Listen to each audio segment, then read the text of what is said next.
We cover many serious issues in this podcast. This discussion may contain reference to domestic violence, sexual violence, violence against children, suicide, drug use, or graphic depictions of death or dead bodies. It is not suitable for all audiences.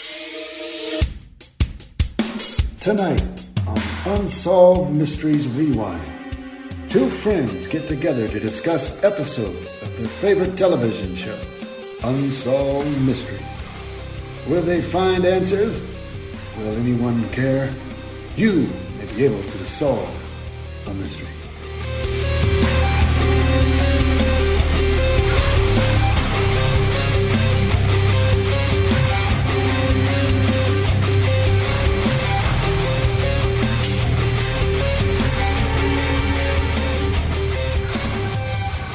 Hello, you are listening to Unsolved Mysteries Rewind. My name is Mark.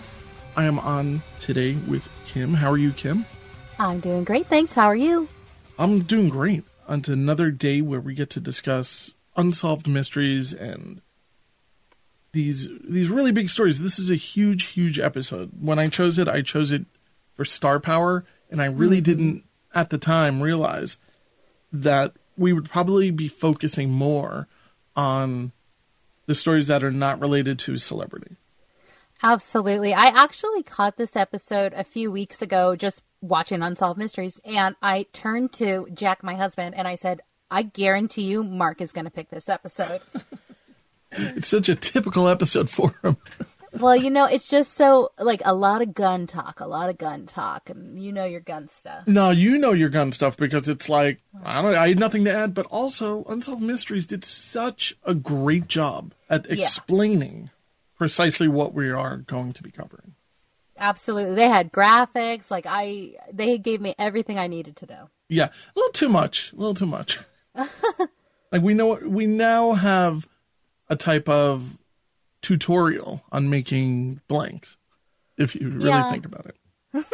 All you really need is maybe a vise, a pair of pliers, and that's it. And a gun. Well, it didn't end spectacularly for the people involved in this case, so. That doesn't stop people, though. True. But I did look a little bit more into, blanks and dummy bullets and other accidents that have happened. But what episode are we talking about today?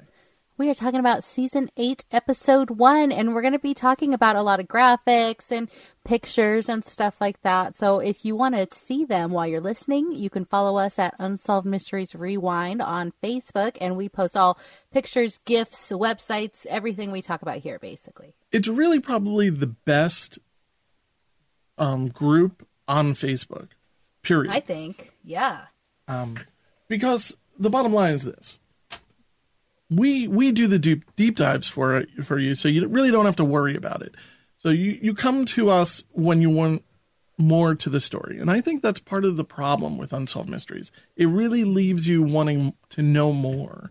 And I think that's where I almost called it obsession, but I think your love affair with Unsolved Mysteries. Because the story kind of ends 20 years ago, but there's so much more that has happened since. Absolutely. And there's a few cases where they'll spend 4 minutes on a story. And once I start deep diving, I'm not kidding you, I'll spend 8 hours researching a story. It's crazy. We will figure a way to put your notes into a form where people can search it and read through because... Oh, cool. It's crazy. It is really, really not crazy. I have to use a different word for crazy. It's so in-depth and it's so complete that... Yeah, I think it just gives such a wonderful overview and a really great update. It is the ramblings of a madwoman. I understand. You figured a way to write your ramblings, and I just, I verbally spew mine. So this is why we have such good rapport. Makes a good team. We are fully unbalanced. Well, welcome to the show. If you're listening for the first time, you can, and you like what you're listening, please go to iTunes or wherever you can leave a review and do that, or just send it to a friend of yours who might like Unsolved Mysteries. Everyone is kind of at home. They're sometimes very bored. And I think that our show really provides really easy entertainment, and it's not going to Well, you know what? I was going to say it's not going to scare you, but I think a lot of our episodes and a lot of things that you've dug up do frighten me a bit, but in a good way. Me too. It's more interesting and it's more, it's really amazing. But so far, I don't think we've covered anything that is keeping me up at night. Not that we've released. Well, yeah. Well, we'll see how you feel at the end of this episode. I will say that because of a story on this episode, I bought 4 security cameras for my house. Did you really? I really did. And I'll get to it because I have a whole feminist rampage I'll go on. But it's okay. It'll be fun. It'll be funny. I'm not that crazy. Just give us a try. Give us a listen. Well, it's funny you say that because I happen to have this promo code UM3. No, I'm kidding. No, he's lying. I was going to point out that we have security cameras in our house. And I'm going to mention which ones I use because it's not sponsored by them. I just love the company. It's called Blink. I don't know if you've ever heard of them. They're wireless cameras, and they take batteries, which is weird. The batteries last about a year. And it's all Wi-Fi, and Amazon bought them. So nice. If you have a Fire Stick TV, you can just say, show me the, whatever you named the camera, and it will show you on your TV. Oh, cool. Yeah, so Amazon can watch at any time. Oh, boy. That's going to be a whole other episode, isn't it? Seriously. But no, not sponsored. So, no. But yeah, but Blink cameras are pretty cool. But cameras, I think, are just a necessary thing to have these days. Yeah, for sure. And just, yeah, okay. Well, I'll cross that bridge when I get there. There's your California, for sure. All right. California and Florida. So we're talking about Brandon Lee. We're talking about his last movie was The Crow. Mm-hmm. Did you ever see The Crow? No, but I've definitely been aware of this whole thing since I was like a morbid teen clicking on, weird things that have happened in Hollywood. But The Crow was something that the goth kids got into. And I had a lot of friends who were like, oh, The Crow. I've never watched it. I have no problem with Brandon Lee or Bruce Lee. I never had an interest in it. But he, it was a real tragic thing. Brandon Lee was really kind of, I think anyway, an up-and-coming actor in the early 90s. The son of the legendary Bruce Lee, who, of course, passed away in 1973. Yeah, at the age of only 32, very young. Yeah, it's a very sad type of scenario. They also looked a lot alike. Of course, Brandon being only half Asian, he looked like his father, but like just less Asian. It's a weird way. It was a very handsome guy. They're both very good-looking guys, very in shape, very physical, and very much into martial arts. Yeah, exactly. Brandon's following not just a movie star, but he is like into martial arts, just like his dad was. Oh yeah, please. No, I was going to say, and he seemed to be following the same exact path. He studied martial arts, and he just, I believe he also studied drama at the same time. He really had a focus of following his father's footsteps. Yeah, and sadly, he followed him a little too closely because they both died very young, and they both died like on the verge of becoming stars. No, that's kind of like where the easy part of the story just ends, right? I mean, Brandon Lee was killed accidentally while on set for The Crow. I believe it was The Crow, where we get into a bit of a diversion from everything because we start talking about dummy bullets and blanks. Yeah. And I never really thought about dummy bullets and blanks, and there's also the I think blanks are used in like starter guns. Not 100% sure about that. But it's basically just, for movies, obviously you're not going to use live ammo. Sure. You never know. So yeah. We go down this weird path of needing to use either a dummy bullet or a blank. A blank is essentially a bullet, excuse me, without the slug in it. It I believe it has a piece of paper that holds cardboard. It holds the gunpowder in. And the gunpowder is surrounded by, and I'm not 100% sure about this, a type of chemical that's kind of like the igniter. Okay. And that's the number one problem, because I think it's like powder coated on the inside, so that when you strike the pin, or when the pin strikes the bullet, it creates probably a spark, and that spark ignites the something, the primer, which is what they call, and that creates the explosion, which sends the slug flying. Do you want to talk a little bit about that? Or? Yeah. Well, something before we get to bullets is that they kind of posit the idea that maybe they were killed by feng shui, which was really bizarre. But something that was interesting is in Hong Kong, I guess Bruce Lee's house was, quote, spiritually misaligned. So they had a feng shui expert come in. This is before he moved. The feng shui expert was like, oh, this house is not good for feng shui. So he put like a mirror on the outside of the house to deflect any evil spirits that were going to come in. Yeah. On July 19th, one day before Bruce Lee dies, a typhoon comes and takes that mirror away.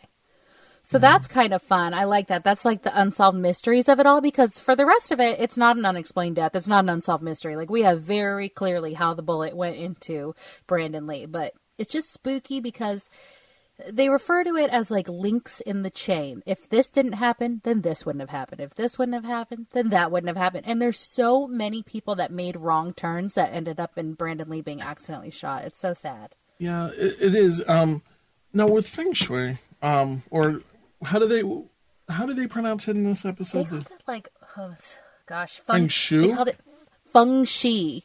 Yes. I guess there's different dialects. Maybe I'm not really 100% sure about that. Sure. I've been around feng shui forever, so, and it's one of these things I take into a little bit of I take into consideration whenever I'm designing something or if I'm putting something together. It's just something that I've known a lot of people who somehow they make a living doing this. Mm-hmm. I've never heard of there being something negative from poorly done feng shui. And I've never heard of it helping keep curses away or anything evil. Yeah. It's always been about basically taking whatever space you're in and finding the balance, regardless. And I'm clearing my throat like crazy. The mirrors are essentially something where mirrors are a strange thing. You know this. It's and mirrors in feng shui are there to add balance to a room that's completely unbalanced. Because it multiplies things, obviously. Mm-hmm. I've read somewhere just this morning that people were calling it's like the aspirin of feng shui. It's really just finding harmony and balance, and that's it. So yeah, I don't give too much credence. I also don't like the idea of mirrors on the outside of my house. There's something about that makes me uncomfortable. Like I don't understand why, and it's totally new to me in the past few hours. But I thought about it, and I don't think I would want a mirror on the outside of my house. It makes me uncomfortable. So okay. Maybe I read it somewhere. I'm not really. It's freaky, right? Like it makes no sense. It's very strange. It's like a new thing. It's like the beginning of a new illness in my mind.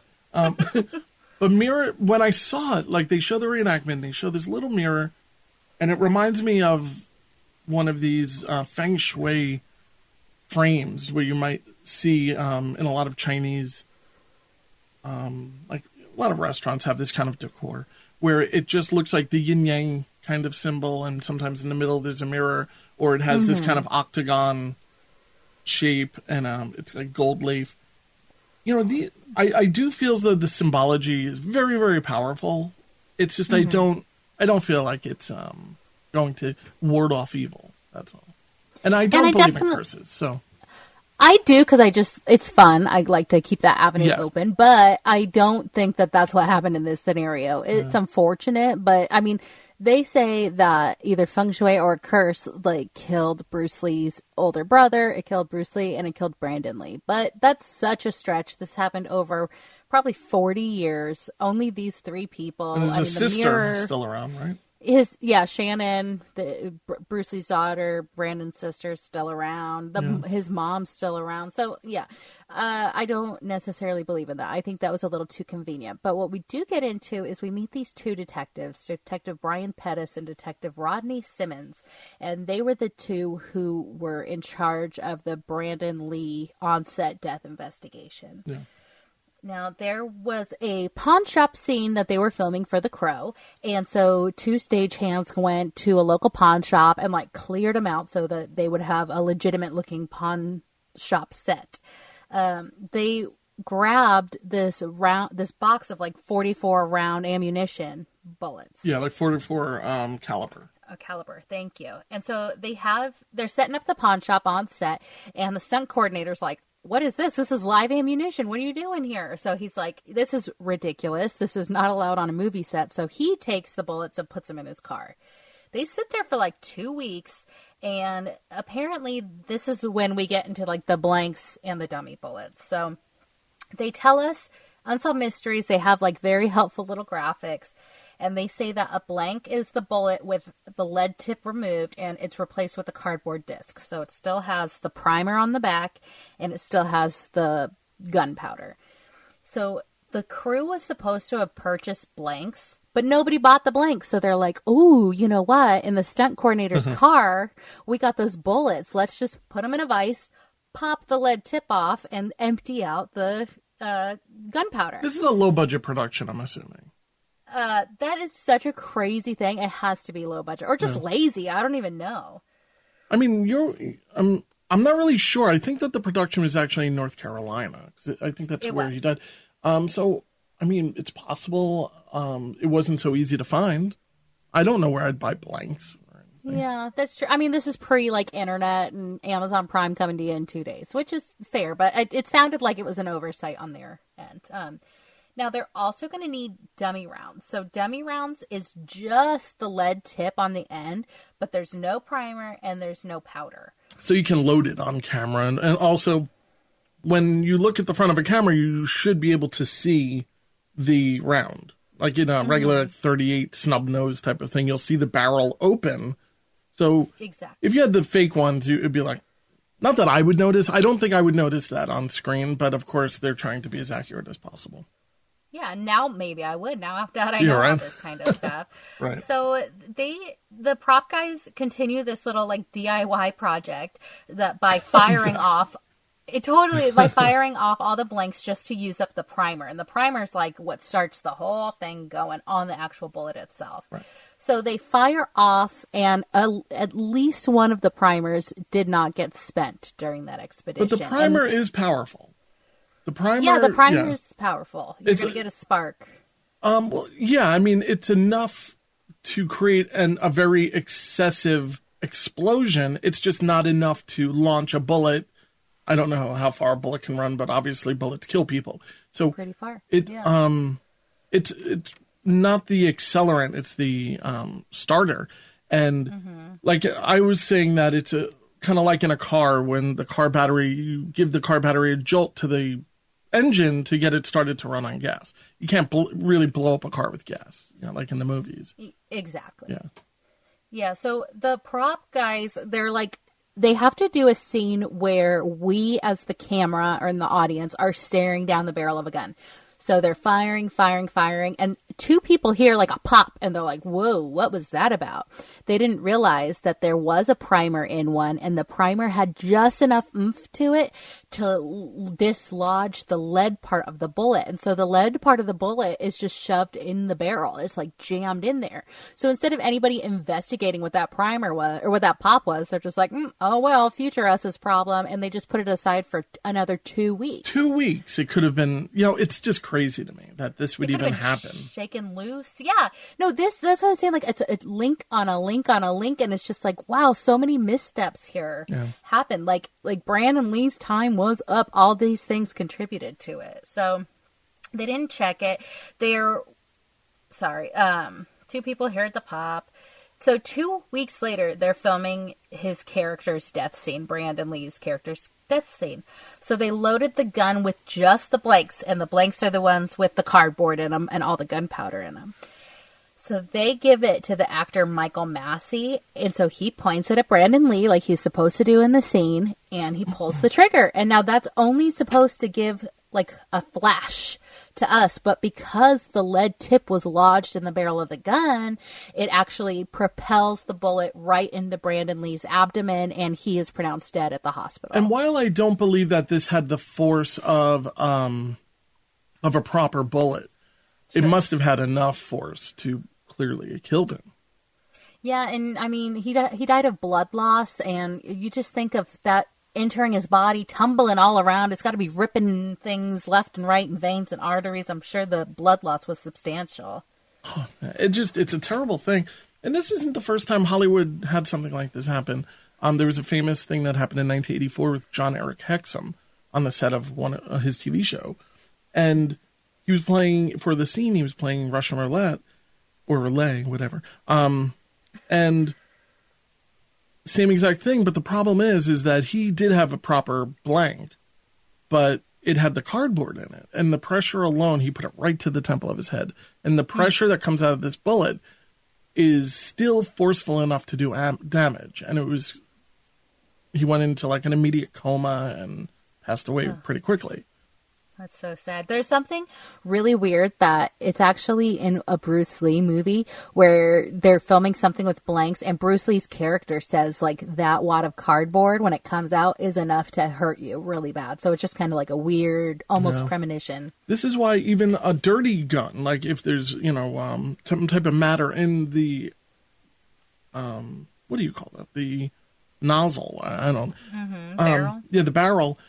It could harm you because, the force is bringing everything that's in there out. Yeah. So it's very, very sad. They weren't able to press any charges because it went through so many people's hands. It was so much negligence that they're like, we can't pinpoint this to one person messing up because like 6 different people messed up. So sadly, that's kind of where we leave the Brandon Lee story. He's buried right next to his dad. And, we head to Mason City, Iowa. I do want to just say this is an example, though, of something that's not really in that category of unsolved. I think, of course, they went down this little thing about the a mirror falling off your house and the whole family is now cursed. But no, not from that. But they create this kind of paranormal subtext, and I just think that this is really just an unfortunate thing that happened. That's all. Absolutely. This could not be more solved, honestly. We have exactly the path of the bullet for over 6 weeks. They did a 6-month investigation into it. I think this one's solved. No update. No update. Yeah. No update needed. Now, one thing I did have a question is, did Brandon Lee have any children? Do you know? No, but he was 18 days away from marrying his fiancée. Isn't that tragic? That is tragic. 3 years they were together. Oh, I can't imagine her heartbreak. Yeah. And, it's just, I couldn't imagine, for something that's so avoidable, like wearing your seatbelt or something. But yeah, like you were saying, we go down to Mason City, Iowa. Yeah, and this is actually the cute little city that inspired Music Man, which is one of my favorite movies of all time. And it's just about this quaint little town named River City, and this is Mason City. This is what it's based off of. In 1990, the population was about 29,000. And we meet, like, fresh-faced, wholesome as apple pie, Jodi Huisentruit. Yeah, and she's an up-and-comer in the town, I think. She's somebody who everybody knows. Everybody knows her face because she's the newscaster or news anchor. Mm-hmm. And she's, like you said, she's really, really this like perfect embodiment of just a sweet, pretty, very, very nice and personable person. Quintessential girl next door, honestly. She didn't show up to her job one morning. Yeah, one morning, it's June, about 3 weeks after her 27th birthday, her producer calls her, because I guess sometimes she would sleep in. And her producer called and was like, hey, where are you? You're supposed to be on the news in an hour, and I'm kind of having to do both of our jobs for us, so wake up, sleepyhead. And she's like, oh. I have a question about that. Didn't she say she called, did they mention what time that Amy Kuntz called? No, I think they said it, and I know what you're referring to, but I think they said it at 4, a little after 4. So I think you're right that it was after 4 a.m. Okay. She called her because she was supposed to be at the station at 4. So she called, and Jodi's like, huh, what, where, and she's like, wake up, it's time to go. So she's like, God, I'll be there. I'm on my way. let me grab a few things, my hair dryer, and I'll be out the door. So she didn't arrive still at 5, but the show must go on, you must do the news. So Amy, her producer, actually has to take the desk. She does the show until 7. Once she gets off the air, it's about 7:13. She calls the police to do a wellness check because nobody has heard from Jodi. And so the police go over there. We meet investigator Frank Stearns. The police go over there and they don't find anything amiss in her apartment, but they see her car. Her car is a red Mazda Miata, and there is her purse, her shoes outside of it, earrings, a hairdryer. Her key is bent on the ground, and it's all kind of like leading away from her car as if she was just grabbed. Yeah, like something's up here. Like immediately, you see that. When I saw her shoe on the ground, it just broke my heart. Like, no good is happening. And it paints such a picture. Yeah, So, but you know what it also paints a picture of? And this is just me being me, but I've never known a woman to have a clean car. Sorry. And in the back seat of my wife's car, there are probably an odd number of shoes. Odd meaning there's a missing one, Okay. I clean out her car about once a week, and it is like, what's wrong with you? This car is disgusting. And like, it's just, but so yeah, like and one morning our car did get put in because she had failed to lock the car, and somebody, I guess, went by and went into the car, and there was all this stuff outside of it. And I'm like, it was just embarrassing because the car was such a mess that the person went through it all and threw it on the ground. They wouldn't have done all that if it wasn't so much garbage. So yeah. I'm just saying that if somebody looked at her car, my wife's car, they would have thought something along the same way. Because there were shoes outside of the car. There were wrappers and God knows what. But was it like slowly trailing off into the woods? It was, because he grabbed a handful of it, whoever it was. Oh. Maybe it was a woman. And they were going through things and just throwing it on my neighbors' lawns as they're walking down the street. So, yeah. So in my situation, yes. But my wife did not vanish that morning. So. Right, and never to be seen from again. So they actually call the Mason City Police calls the FBI and the Iowa Division of Criminal Investigation. We are like dragging the river behind her house. People are searching on foot for her in the park behind her house. There was like several vacant acres of like a Civil War reenactment park right next to her house where she could have easily been found. So you think they use blanks? I'm just kidding. Oh God. Well, somebody comes forward and they said, "Oh, you know what? I heard a woman scream around like 4-ish. So I looked outside and I saw a white Ford Econoline, the creepiest van of all time. Yeah. And I saw it with its lights running, and like it was running, but there was nobody in it. So this is now like, let's find out who has a white Ford Econoline." So all we really know is that information. We see Jodi's sister, and she comes out to say, like, she thinks Jodi's still alive. But sadly, Jodi was actually declared legally dead in 2001. Right. Now, this is where our deep dive comes in. So the information that I've gotten on this were mainly from 48 Hours, FindJodi.com, and a Reddit user named JTigerJail. So the first and like biggest suspect when you hear about this case would be Arthur John Van Cise. He threw a surprise birthday party for Jodi and for another one of her friends named Annie. The night before she vanished, she went to John's house to watch a videotape of the surprise birthday party. So he comes to her apartment because he just happens to be driving by, and he's like, "Oh my God, I was the last person to be seen with her alive." Right. And in any movie, you will say, "Well, what do you mean? How do you know she's dead?" Yeah, exactly. How do you know you were the last person? And well, yeah, all we know is this is a disappearance. And, another thing is, if you believe she's dead, she probably was killed, and that person is the last person to see her alive. Exactly. If it's not you. Right. Yeah, exactly. And he's been called a longtime person of interest by the police in this case. They've actually twice dug his basement up looking for Jodi's body. Which is insane, right? Oh, yeah. In order to get the access to, like, your home or my home, they need to say, all right, well, Kim did it, and we have reasonable doubt. Mm-hmm. So is there more to this, I wonder? Well, he was he's a 50-year-old guy. She is like freshly 27, and he was obsessed with her. He named his boat after That's her. almost me, right? In a couple of years, I'll be 50. That's Oh my me God, yeah, hanging out with like a 27-year-old and saying, you know what, I'm going to name my boat. It's creepy.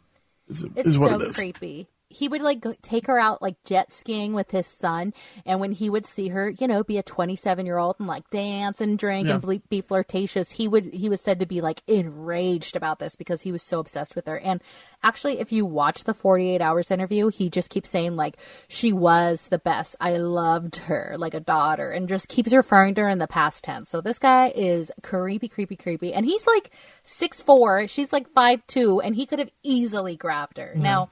The woman who reported hearing her screaming reports that she heard somebody say a woman scream along the lines of no, and then either Ron, John, or Sean. And Arthur John Van Cise actually only went by John. Now, I can also understand that people don't like getting involved, right, into things.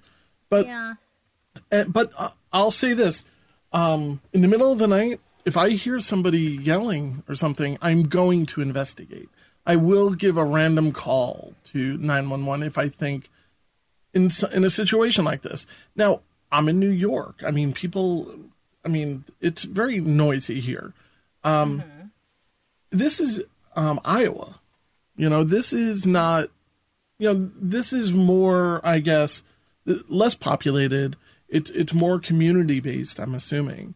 So I'm just thinking, why wouldn't this person at least investigate a little bit? I mean, she could just be somebody who's like, you know what, I'm not getting involved, and I'm afraid for my own life, maybe.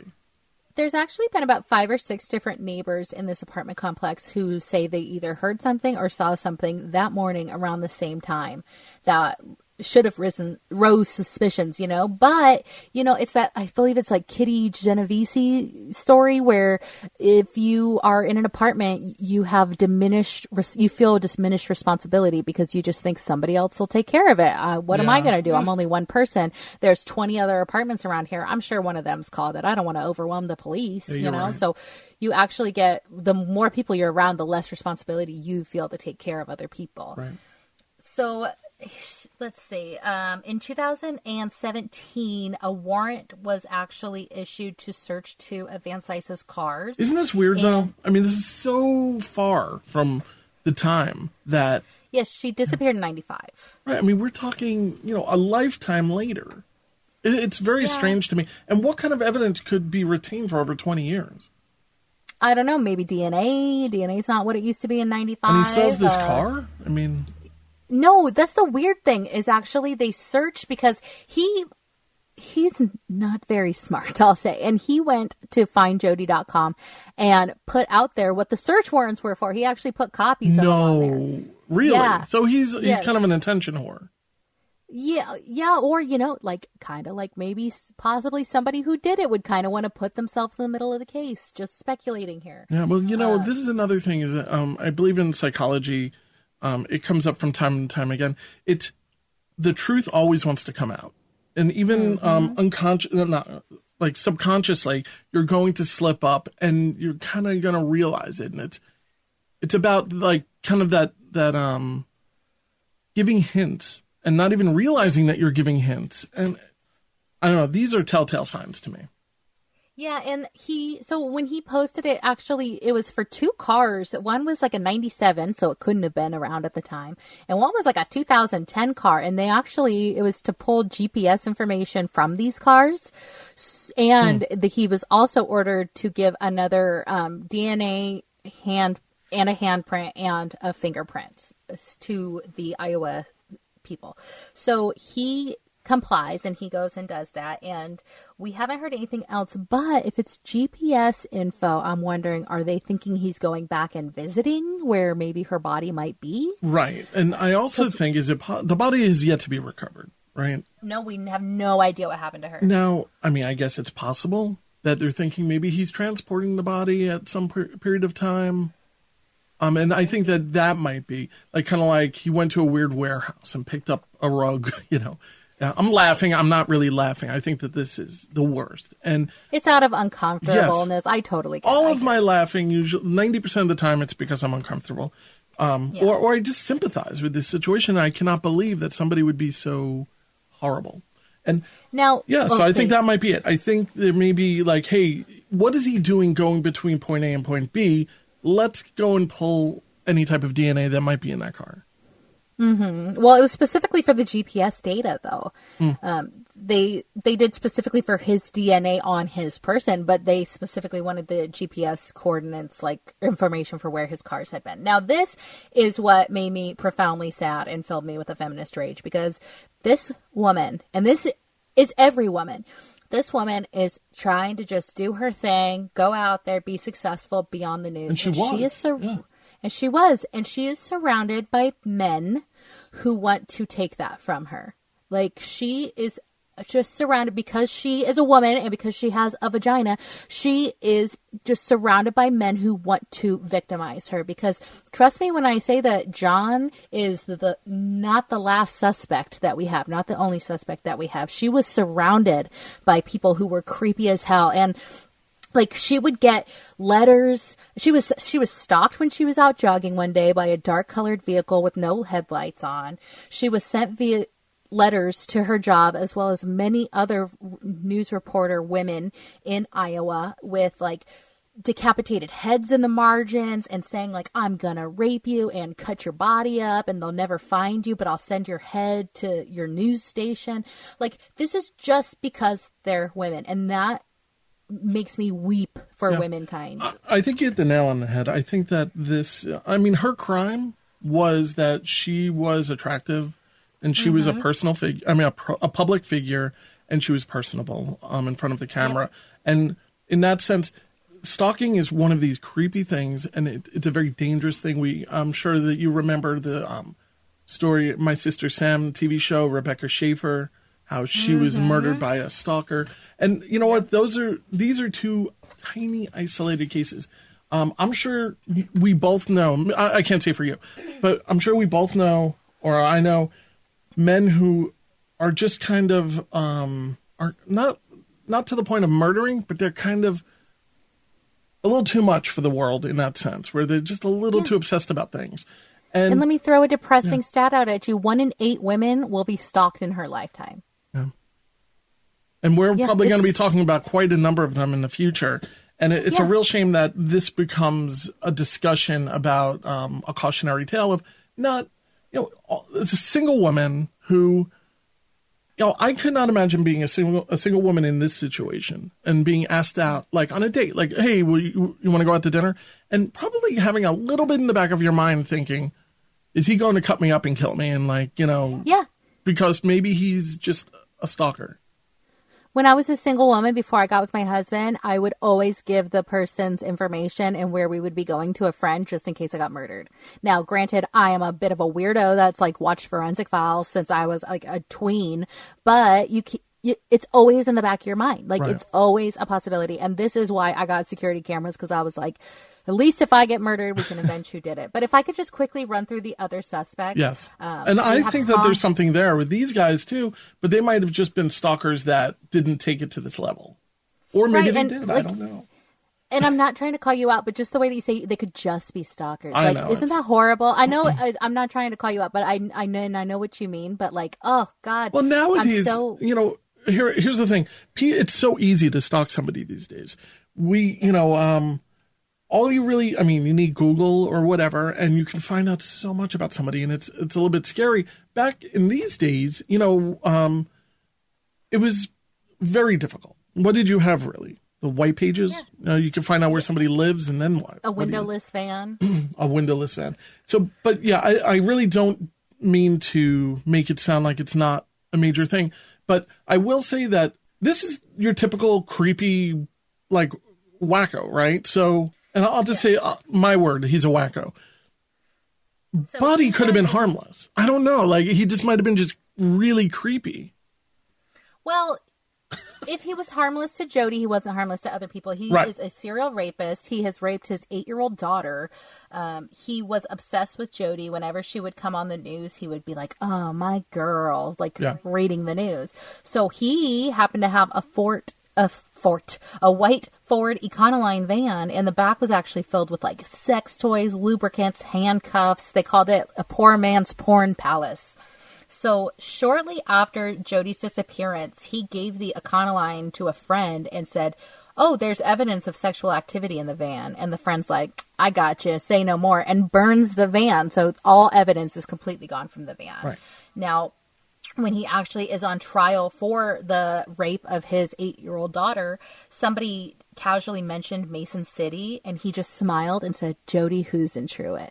So the agent of the court who was talking to him was like, "Oh yeah, I don't think she's alive anymore." And he said, "Nope, she's dead." What the heck is that about? Yeah, it's a very matter of fact. It's one of those type of things that I think that this guy did a lot of things, and we're not really. It's funny because when I just made a comment, I was looking at a different section of your notes. Mm-hmm. Oddly enough, so I didn't see I don't know. It didn't click to me his past. So yeah, I don't. When I'm saying that he was harmless, I'm thinking in this particular case, but. Right. But he is. All of this stuff really, it equates to being so creepy. And it equates to him. And his comment there is just so obvious that if he knows about something, or rather, if he's involved in this, he really seems to know a lot about it. But he might also still be just obsessed with the situation. Yeah, exactly. If he's like some kind of creeper who's like watching the news a little too closely and somebody said Mason City, he might be like, "Oh yeah, Jodi Huisentruit," but I don't know. It is suspicious. But, you know, we can't talk about Jodi Huisentruit without talking about everybody's favorite, police corruption. Oh, my God. It always seems to be, not always, but there does seem to be a lot of police corruption in this country.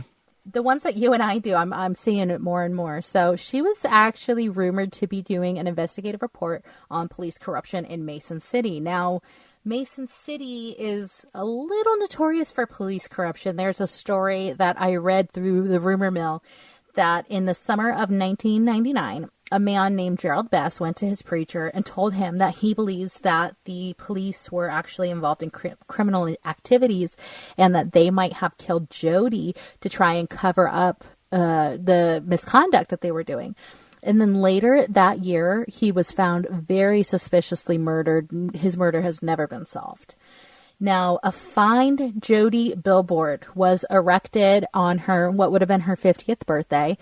And it just said something like, "Somebody knows something, is it you?" It was vandalized overnight. And the vandalized, what it says on there in graffiti says Frank Stearns Machine Shed. Now, Frank Stearns is the investigator on Jodi's case, who we met in this episode of Unsolved Mysteries. No, here's the thing. Did anybody go to maybe his shed? Did anybody? I mean, it's all still under Mason City control. So I don't think that we're going to get any answers until we get an outside source. They should have handed this over when all of this information came out about police misconduct, because they're not going to be able to do an actual investigation. There's more police corruption because the former police chief had Jodi's diary, and one day it just shows up at this newspaper, like photocopied the pages of her diary. And they're like, "I wonder who sent this." They're able to track it down. It was his wife, who he was allegedly abusive to.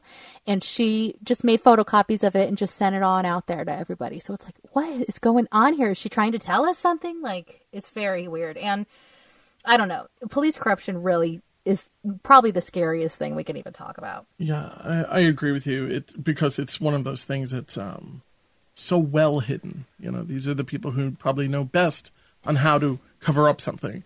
And if they can't help you, who will, I do have if they won't. two quick questions on what you thought about this. When they had originally called the police that she was missing, that Jodi was missing, do you think the police would really investigate this and do a wellness visit after just a few hours? I do, because she was a pretty white woman, and I think that it was 1995, and they were just like, yeah, we better see what's going on. Now, if it was an African-American man and somebody needed a wellness check in Mason City, Iowa in 1995, I don't think they would have just done it after a few hours, but I do think they would have done it in this case. What would that guy be doing there? Black. No, well, exactly. No, but I agree with you. And she's also a celebrity of the town, maybe. So maybe in that sense, And the other thing is, in the 48 hours video, I wrote this in the notes. I just thought that the comment, I don't know why it kind of rubbed me wrong, but when they show all of her hats, his weird comment of nice hats, and they're just so casual about it. In 48 hours, what Mark's referring to, we see like a police camera footage of them going through Jodi's apartment, like room for room. And we'll post a link to that on our Facebook page. But there is we see a hat rack and the guy's just like, ooh, and her nice golf hats. clubs. And it's like, she's obviously very active. I have golf clubs. I can't play golf. At best, it was flippant. At worst, it was creepy. Like, it was weird. It was also very relaxed. It was like, and I'm wondering at what point was that video made? I mean, this is the beginning of the investigation of a real missing person. It just seemed a little too casual, in my opinion. It's definitely within days. Yeah. So big messy house. Big messy apartment. A little bit messy. It was a little bit messy, and I was like, "You go, girl. You got your career. You got your golf." I was like, I don't know. I just really relate to her. I see her little wholesome little face, and I just, it breaks my heart. But I look at that apartment and I think about her car. So. Oh my God! Well, if you think that's a messy apartment, don't come to my house. No, I'm not judging anyone either, because it's like, obviously, I do believe, she was horribly murdered. It's just crazy to me to see these things as well. Like when I see somebody's apartment like this, and it's really heartbreaking because we see her closet, and this is just her everyday life, and she just. It's like a little apartment. It's not like she had a lot of money. She was probably just starting to make a few bucks. Mm-hmm. And it's really heartbreaking. There's also 3 toothbrushes. I know you pointed that out. And the toilet seat was up. None in the video that I saw, though. Oh, well, that's what I've read. Okay. But yeah, I don't know. Maybe the police, I don't know, put it down or something. But, and she could have been cleaning it. Who knows? Because her house was like mildly messy. But, she was just going to work for the morning. She overslept. She was running out the door. And she probably was going to clean it when she got back. So it's just a trip to see, because it is a moment frozen in time in her life. And wow, it's so scary. Do we know where she lived, actually? She lived in the Keys Apartments in Mason City. Were there a lot of apartments? I'd say 10. Because those kind of apartments, I mean, the walls are paper thin. Mm-hmm. I would just imagine it would be more than one person hearing somebody yell at 4 a.m. Well, they did. Remember, I was saying like 5 or 6. Oh, really? People. All right, I missed that. I'm sorry.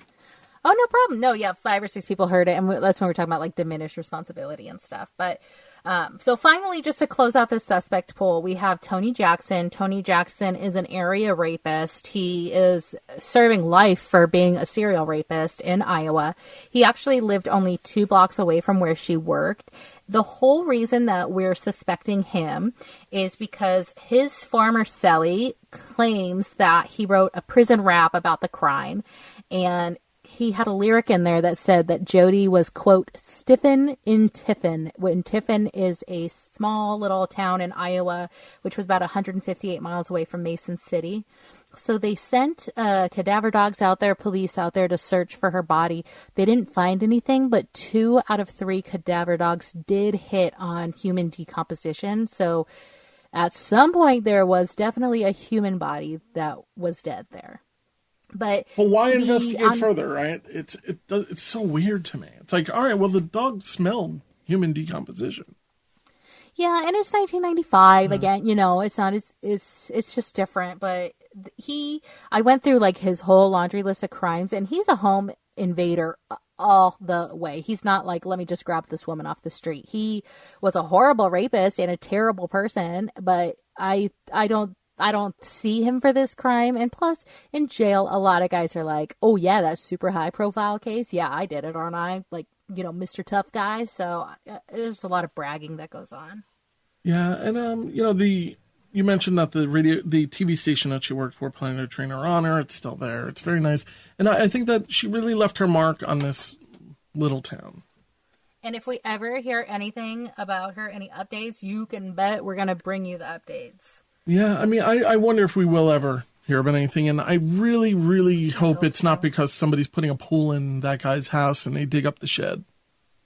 Yeah, but you know what? Like, at this point, she's legally declared dead. Her mom's died. Her sisters are a lot older than her, and she's getting up there. I think people just want closure. I think that everybody knows she's dead, and I think having a body would be better than having no body. Well, the reason why I say I hope they don't find it there is because it's so obvious But why wouldn't they just check? You're talking about John? Yeah, the shed, the machine shed. Oh, Frank, the investigator. Yeah. I don't know. It's just, there seems also, it's possible that more than one person is involved in this. Yeah, it's just sad. It just, honestly, it just makes me sad to be a woman because you are vulnerable at every turn.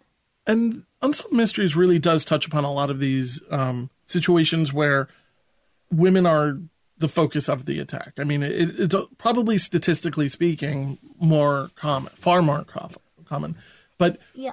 Going to our next story, it's another situation where a young girl and her boyfriend get into a situation of pregnancy, and they have to make that really tough decision of giving up the child.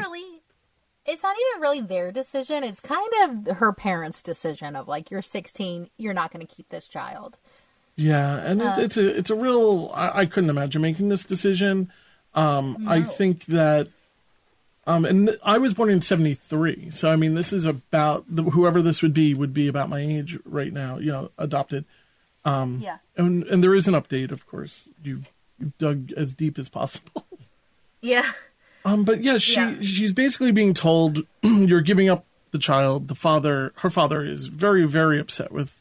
It's like, you're a disappointment to the family. How could I ever love you? Like, oh, it is harsh. Like, yeah,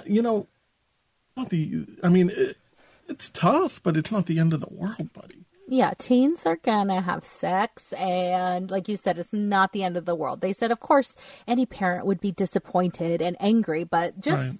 I know it's not 1973, 1974 anymore, but oh my gosh. No, but I mean, really Woodstock harsh. was just 4 years ago. I mean, it's not like we're living, it's not as though we live in a world where people are not sexually active. It's, right. It's a part of the modern, culture of the early 70s. And I mean, part of the modern culture of all time. It's just very, very public that people are sexually active. It's just, yep. It's just one of those things. Yeah, I totally agree with you. And of course, I could go on another feminist rant about, female Preach. Sexuality and how that's not accepted. Yeah. Preach, sister. But it reminds me of a Sopranos line where she's like, Dad, it's the 90s. Parents are supposed to talk about sex with their right. kids. And he goes, it might be 1990 out there, but in this house, it is 1954. Like, we do not talk about that. And that, I feel like, is just such a dad line. Yeah. We're pretty open, like, with my son. Like, we talk, I mean, he's only 11. We don't talk about much. Mm-hmm. But, I mean, he's got, he's like a little girlfriend. It's like one of those things. And it's just, today kids are just so much more advanced. Like, I think we spoke about this before. Like, mm-hmm. when having access to Google in general is very scary, I think, for a child. I mean, you grew up with it. It's just... Yeah, but I grew up not quite like it is now. No. Like, I don't know. I was a lot more sheltered, I think, too. But you didn't have Snapchat. Yeah, I didn't have Snapchat. But I remember being specifically, oh my God, my mom is going to cry if she hears this. Mom, turn this off. But I remember being on a chat program called MIRC when I was a 6-year-old. I remember IRC. I still remember my number. 378-57819. Well, I was 6 years old, and I remember I would go on there for like typing practice, and I'd be like, "Hi." Did I just give out my number in a creepy conversation? Sorry. Go on. I was like, I live in California. My name is Kim. When I was like 6, and I remember this guy like straight accosting me, and I was just like, I'm 6 years old, and the words he said to me, I still remember to this day. He said, "Old enough to talk, old enough for cock." Oh my God. That's what he said to me when I was 6 years old on the internet. So, was not me. I guess I didn't grow up super sheltered. I'm going to pull up those chat logs and see what the number is. I got to go. No, Mark's not a No. I don't think I am. But it's, people are creepy assholes. That's the bottom line. But, it's also, that's a perfect indication. That's the early aspect of where things went. And now it's there. And, it's just, it's a different world. But people were having sex and having children way before the internet. Oh, yeah. And they weren't married, but they gave up the child. And it was a very heartbreaking scene, the reenactment. She's having this pregnancy, and she's the end result, of course, having the baby is going to the whole thing is just very sad and it's just depressing. Robert Stack says, and I quote, "Giving birth was a lonely labor, destined to end in disappointment." Yeah. It's just like, oh my God. She won't even look at or they won't show her the baby. They whisk the baby right away, and some guy comes in. He's like, "Hey there, sweetheart, why don't you sign on the dotted line?" She goes, "Can I just have a second to think about it?" He goes, "Nope, afraid not. Go ahead, sign here." I believe that's how they are. I'm going to bet because, on one hand, I just feel like, all right, well, it is still your choice. You can keep this kid. But I understand. It's just the whole thing. Because, he's waiting. He's got a family who's on hold right now on his big old cell phone, probably. Oh, no, it's 1974 at this point. So there's no cell phone. So, but he has somebody waiting to get that, like, all right, the kid's yours. Yeah, and you have a hormonal, confused teen who's told if she keeps the baby, she can't go back home. So he's like, don't even think another minute about this. Like, it's so slimy, but he has to just weasel his way in there before she even has a chance to think if she wants to change her mind. Yeah, he's real sleazy. Yeah, real sleazy. So the baby goes up for adoption, and Dave, who I think to date wins the award for oldest looking reenactor for a teenager, because this guy looks 45 years old and he's supposed to be 18, and we will be posting a picture of that. He looks like Chris Elliott. I don't know if you know Chris Elliott. Chris Elliott with the shortest jean shorts you've ever seen him wear. My wife was watching and she's like, "Wait, is that the real guy with the wig on?" And we were wondering, I'm like, "No, he's too skinny. He's too skinny." But it was like, yeah, I mean, he's got this guy who they got had to have been somebody's nephew or grandfather. Or grandfather. Yeah. Jinx, yeah. So, yeah, I mean, it was very, very, I love that kind of stuff. I just think it's so funny, and his hair is so bad. I know. And we need some levity in this episode, so I'll take it wherever I can get it. But they both move on. They get married to different people. They have kids. They get divorced. And that's the end, right?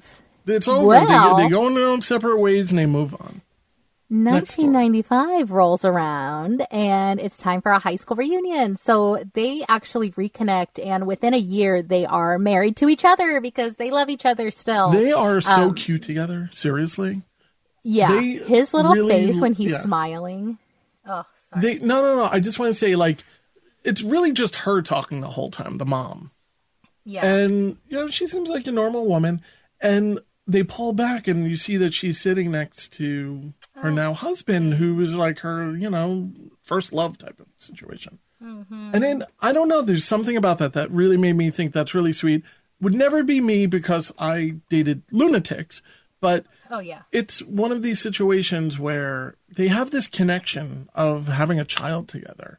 That has to be something where you have to carry that for your life, right? I mean, I would imagine... that, separating at such a young age, it's got to be very emotionally damaging. But to get back together, there's something really sweet about that. There's something really magical. I know. I love it too. And there is something called trauma bonding, where if you both go through something horrific together, like, being forced to put your baby up for adoption, that you two are just like connected for life, basically. But the fact that they were married to other people and it never worked, and then they found each other, and I looked them up and they're still married today. It's so sweet. And so he's actually a special education teacher. She is a correctional officer. And guess what the big twist is here, people? Dun, dun, dun. They met in Mason City, Iowa. And I want to know if they have a shed. Oh my God. I told Jack, I was like, they could be suspects for all we know. Like, seriously, we don't know who did this. So, well, in 95, they were getting married. So, but they were in Mason City, and update, they found their daughter. Everybody looks happy to know each other. All we get is a single picture, which I felt like, you could have done a little bit more than that. But the daughter is looking at her mother with like such love in her eyes. It's just such a cute freeze frame. We will post that. We talk about adoption a lot on this show, and it's one of these things that I've said in the past. It's something I really think is probably the best thing you can do for somebody. One of the best things. And I love talking about these horrible, horrible things, and then we talk about a sweet situation where, wow, you got the family back together. Yeah, it gives me hope. Tempers my mood. Yeah, exactly. If it was all down, I would be depressed. So I'm glad we have little uplifting stories like this. But because it's Unsolved Mysteries, we are soon back down again. You know, it's like going to, it's like making a mixtape. You got to have the sad ones and the happy ones, and you got to get people on the dance floor. And yeah, we're back to slow dancing at this point. You got to manipulate those emotions. Yeah. So this one, it's a wanted situation. Tony Castro. My favorite. Shasta, California. My favorite of the reenactors. This is a big budget reenactment. I would like IMDb for the reenactors, and I'm not kidding, because this guy killed it. Mm-hmm. He also looked a lot like Tony Castro. Yeah, and I know we'll get to it, but when he's like talking to that lady about the car, there was such like tension and chemistry in that scene. I was like, what's going to happen? I don't know. Yeah, I have to, I just watched it again this morning, and I was just like, you know, they really went on location for this one. They have streams, and it's really, really a fun. It's a really dramatic reenactment. But he's a Mexican national with a long rap sheet of violent offenses. He walked. Now, maybe you can remind me, how did his story begin here? We start because there's a man in an SUV, and he looks behind him, and there is a police officer following him. Now, 3 days before we're on this officer tailing this guy, the guy Castro, who's in the Suburban, actually like stabbed and beat this guy who was just doing repairs on this empty house. And just before that, he actually murdered this 72-year-old paralyzed war veteran, which is like one of the scummiest things I've ever heard of. His name is Mike P.O.W, and he was actually murdered in his farmhouse. So Castro's the prime suspect of that, and Castro just so happens to be driving that guy's car right at this moment, the Mike P.O.W. Yeah, he's a very smart guy. You know, let me steal like a car that has plates on it that are attached to the person who was just murdered. Exactly. And, he took all of his guns, and so we're back on the chase. He is armed to the teeth, and it's not even really a chase. He's just kind of following the guy. And so the SUV is like, I'm going to take this exit just to see if the cop's like really following me. Are you ever in this situation where you have a cop behind you? All the time. I have the most guilty conscience.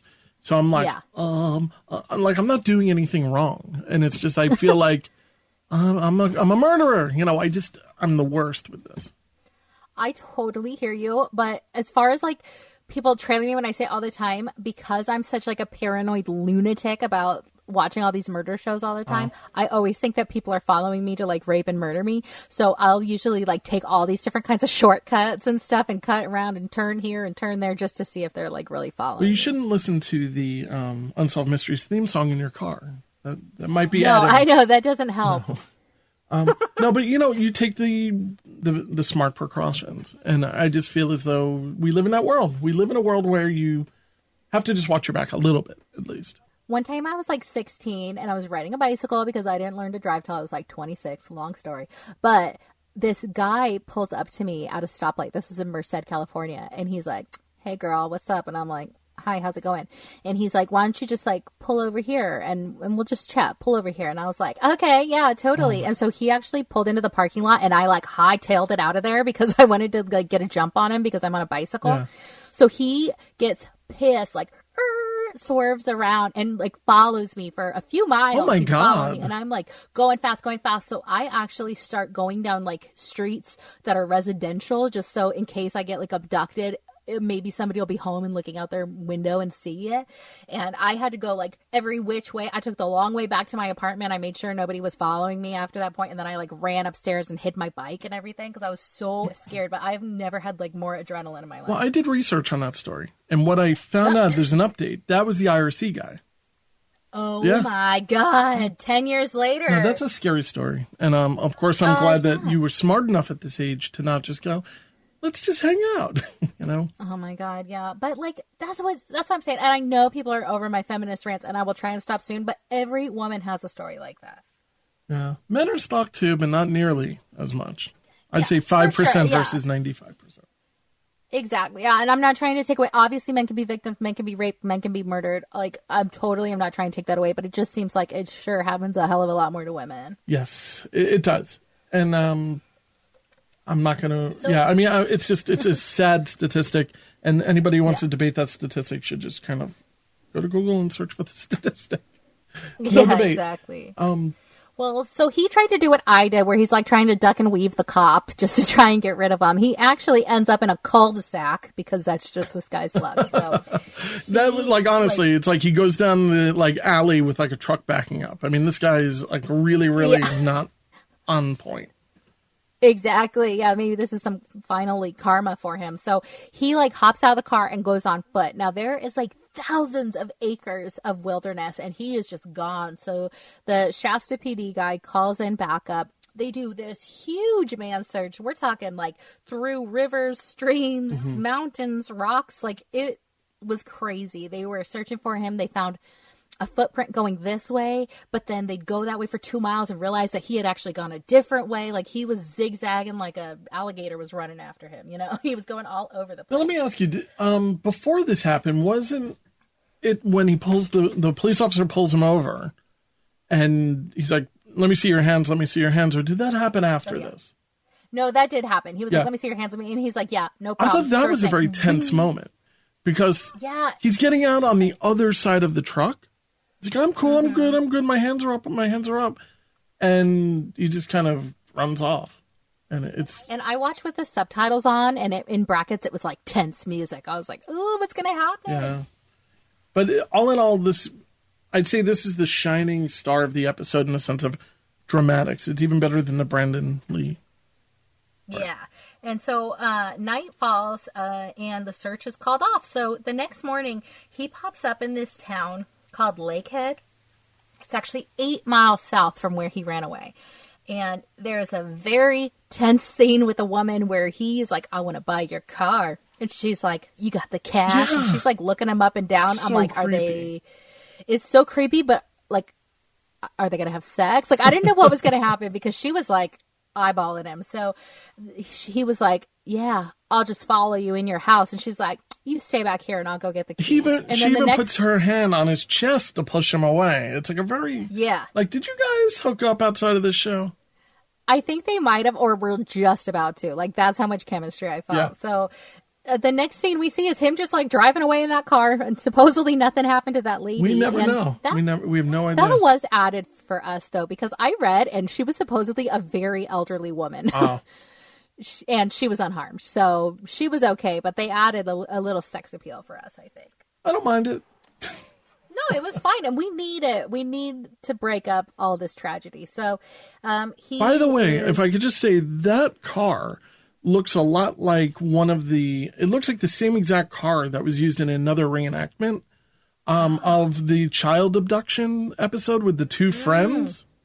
Mm-hmm. I will say that is the same exact year and model of that car and color. So I'm wondering, is it possible it's the same person's car? You know, is it the same one? I forgot about that until just now. Are you talking about the one on the scooter? Yeah, where they scooter to the grocery store. And yeah, that's our next one. Oh, okay. I'm sorry. No, you're getting people excited, ready to listen to that. I'm sorry. Yeah, it was like a back-to-back thing. So when I was watching the other one, I'm like, that's the same car. I'm going to take screenshots. Awesome. Okay. Sorry. No, so then he's actually next seen in Orange County. He's definitely going south. He has family in Orange County and he has family in Mexico, but the last time he is ever seen is in Orange County. And that's kind of the end of the story. They show us his mugshot. They tell us, he has his index fingers like chopped off at the knuckle. Mm-hmm. And these are identifying marks. So he's never been seen again, except if you go on unsolved.com, 2 people think that they might have seen him. Actually, one was in Oregon and one sighting was in Arizona, and that was as late as 2008. So just keep your eyes out. Yeah, I mean, it's I wonder. Do we know how old he would be right now? I don't recall there being an age attached to this guy.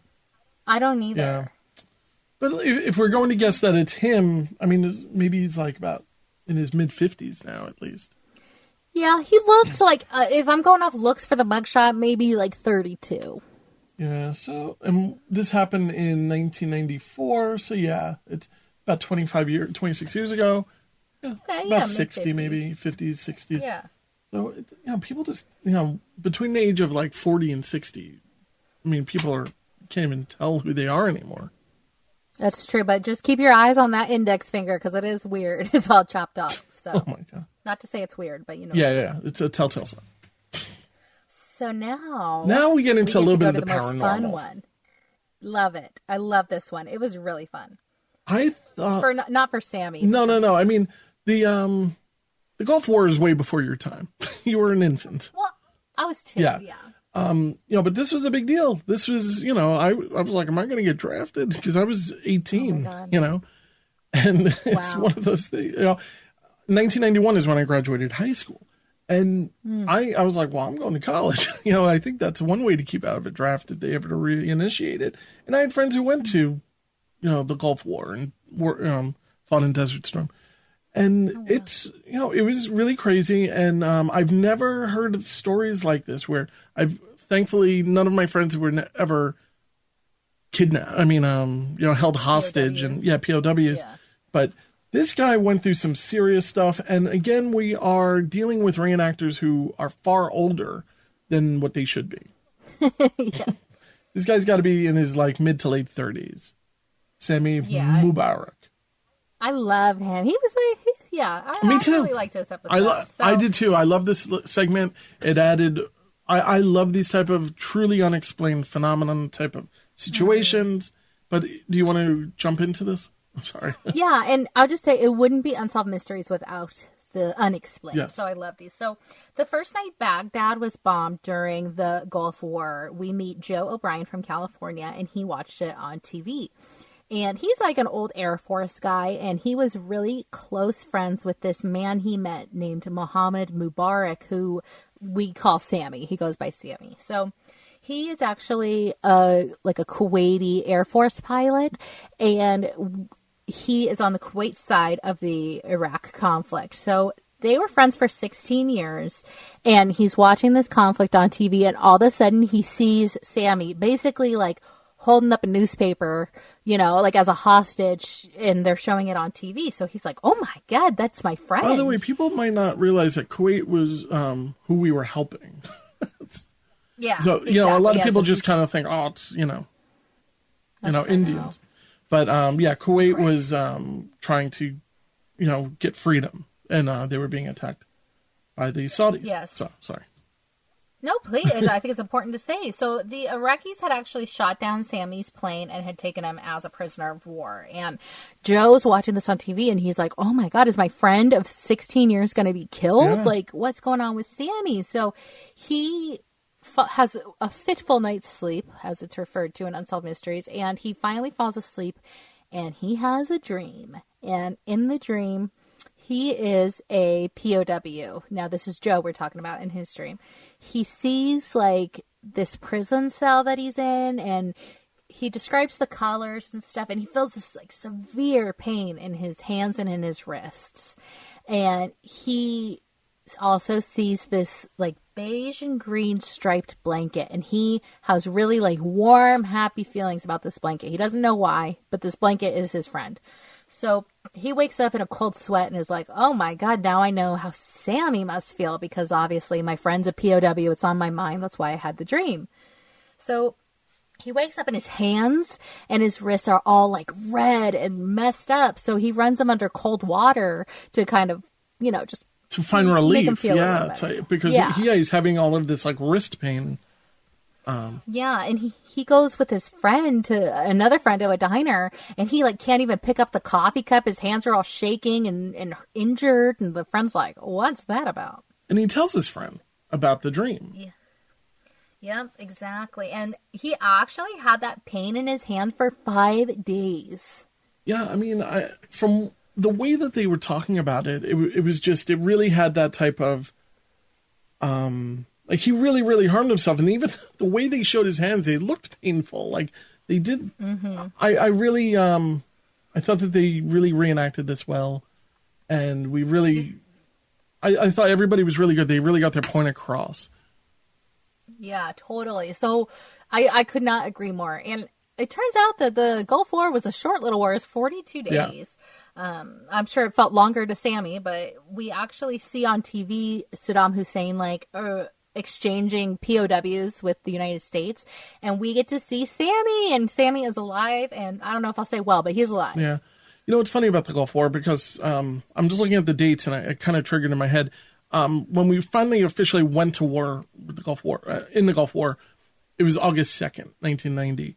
And I remember I had already been accepted to school, and I knew I was going away, and I just felt like I was safe in case of draft. Because I really had this obsession with draft until I aged out. Well, yeah, that's a scary feeling. Yeah. I mean, you think like it's never going to happen in your lifetime, and then all of a sudden you become exactly the age to be drafted. Oh, yeah, and you have just no control over it. But yeah, I mean, it was a very short war. It ended at the end, on the last day of February 28th, 1991. Okay, so a little longer. Maybe this... Well, officially. I mean, that's, the war had ended, but that was like the final, I guess, where they signed the documents. It means nothing, really. Well, the next Christmas, we get to see Sammy. Sammy and his sister come to visit Joe and Joe's family in California. So it's like a very happy reunion. Everybody's happy to see each other. And Joe's like, let me tell you something crazy. I had this dream where I was you in prison. And Sammy is like instantly triggered. And Joe is describing the room to a T, and Sammy's like, yeah, that's what my room looked like.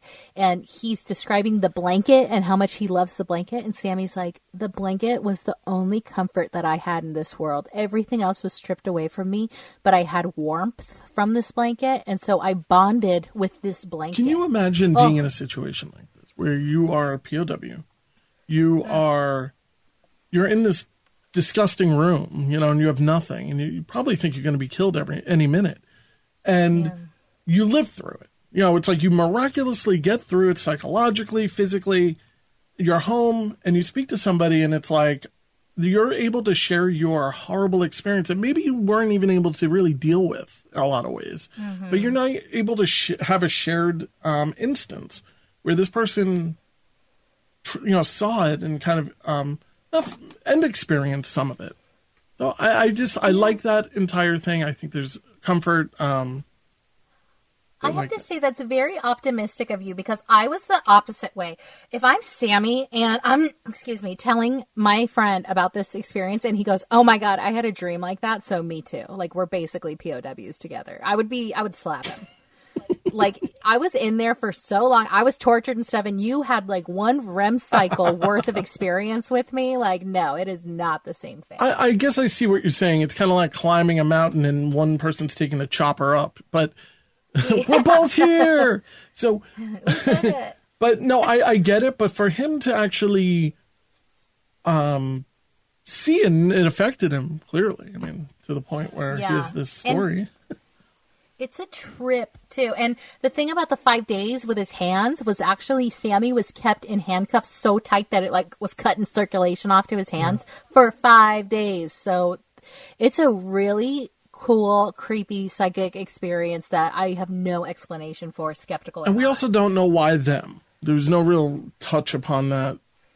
Like, they're friends, buddies. Yeah. I don't know. I thought this was really special, but I couldn't really find anything on anybody afterwards. I saw a little bit about Sammy's POW experience and interviews that he gave, but I found Joe's address and phone number and email address, and I Googled his email address, and the only experience I could find on the internet with his email address was a forum that he wrote where he complained. No, it's so cute. IRC chat? No IRC, but he complained about this Google Chrome add-on, and he was like, this is the stupidest thing, blah, blah, blah. And then a few weeks later, he writes this beautiful apology to Google Chrome because it was actually his fault that something was messing up. And he is like, I apologize. I did not give you a fair chance. It was my fault, not yours, and I'm sure there are many smart men and women working to bring Google to me, so thank you. And I just thought it was so precious. And when do you see that? Lets you know maybe he's a pretty halfway decent guy. I mean, I mean, you're just writing a review and you feel bad enough to return? I know, that's what I was saying. You could easily fade into oblivion and never be seen from again, but you returned to apologize. Like, that is adorable. Yeah, I think that's really nice. It also scares me when I leave reviews using my real name, because I wonder if people were to Google my name in 25, 35 years, is that what they're going to find is my Yelp review for, a sushi place? Yeah, that's your legacy. All I could find is that he seemed to eat a lot of sushi. That's my legacy's Yelp reviews about sushi. So, but I won't. I will not really put reviews out there in my own name. Okay. Unless it's for Wall's Bakery, which is in Hewlett, New York, for their chocolate pudding babka, which I purchased the other day and was delicious. I've heard stories of this babka, and I would like It's not bad. I would ship it, but I don't think it's really shippable. Yeah, no, that sounds perishable, and the heat down here. Pretty crumbly. But, Kim, thank you so much for getting together today. This was, as always, it's the highlight of my day. It's really just a wonderful... I love the episodes that we're recording. I think that Unsolved Mysteries Rewind is such a worthwhile project. And I have to thank you so much for coming up with the idea in the first place. Oh my gosh, the pleasure is all mine. I love doing these. I love interacting with the people on our Facebook page. And it's just a fun time. Tonight we have been confronted with an entire catalog of unexplained and unsolved events. Tune in next time as Unsolved Mysteries Rewind discusses another collection of unsolved mysteries. Until then, we can only look and wonder.